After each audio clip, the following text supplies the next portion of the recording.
going on? What's going on? It's your boy. Definitely want to discuss a few things, a lot of things. I might just do a little quick, quick, quick little video, a little series of video, just trying to catch everything up, trying to catch myself up, catch you guys up. Definitely wanted to talk about. Definitely just wanted to pop to my mind with the Breonna Taylor and this um, Cameron, Daniel Cameron, um, basically lying on the indictment. Well, it wasn't really an indictment actually with the grand jury out there in Louisville, but just a pure unwilling non-cooperation, even try to even profess justice for Breonna Taylor and stuff like that. You had one of the jurors of the grand jury that came out saying they were never presented with an option of indicting a police officer for her murder. So I mean, it's a lot of things going on. A lot of things going on. Um, Also as well, you have there everybody talking about Donald Trump and his uncooperation of disavowing or denouncing white supremacy. Come on, he ran on the campaign full fledged um, expressing white supremacy. I mean, that's not really um, something to really be surprised of. Um, hold on for a second.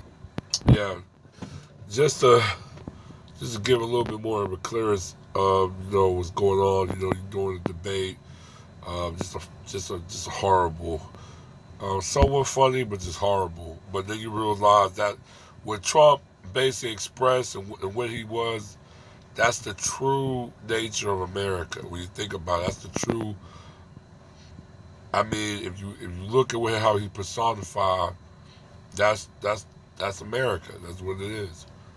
Um, Definitely want to talk about this attempt kidnapping and murder plot with the state with the Michigan governor Gretchen Whitmer. Whitmer. And I mean, they did it. I mean, like I said, they actually prevented from happening. It was basically about I think like 6 or 7 men, all white men. I think one came out of Delaware, but all of them was basically lived in Michigan. One came from Delaware. Um, they call themselves the Doberman or something like that, Doberman Watchmen. But they were like a military, little militant group. And there's a lot of militant groups around the country and stuff that definitely, that even law enforcement in certain area actually affiliate themselves with, almost in an ally, like an allegiance type of relations. But they basically was going to kidnap the governor, try to basically overthrow the state governor of Michigan, take over. They were talking about liberating Michigan. A lot of Democrats talk about Trump is giving the green light to white supremacy group. But let me just say, dude, he been given the green light to white supremacy group.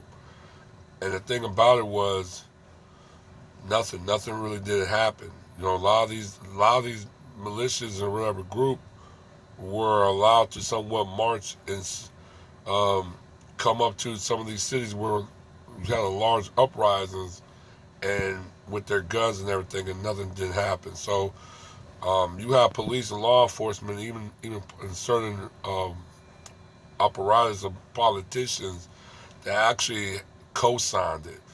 Um, it's not always about people speaking in words, but people being quiet about it. Is let you know that they really are in agreement with white supremacy and even extreme white supremacy.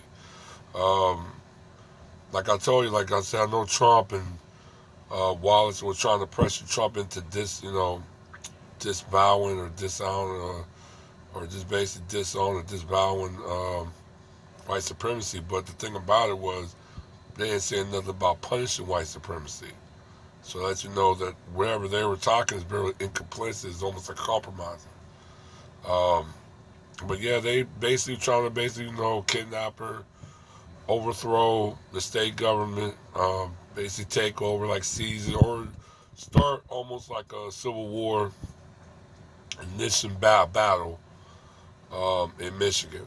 Even though um, it could have been successful, could have not. I know the Feds foiled it before it could actually happen. I know they talked about white extremists as one of the most top threats. It actually is, but actually it's not the number one threat. If you really want to look what the number one threat is, actually black identity extremists, or basically just say black people. So we're still in the number one spot. I mean, white supremacy or global terrorism is not even the number one spot. So, uh, so I'm definitely going to call that bullshit if I have to. But yeah, man, just to let you know, like, I'm okay. White supremacy is coming after you because, in a way, in their version, in their view, you're off code. I mean, it's kind of is what it is. But in the same way it is, they're not talking about punishment. I mean, yeah, with those guys, yeah. But them talking about this exterminating white supremacy groups, nah, that ain't gonna happen. Everybody's complicit in it. It's like every white person is racially biased towards somebody that's non-white or somebody that is black. It's just what it is. But yeah, man, like I said, I'm gonna hit you guys with a real quick another video. So stay tuned. All right, one.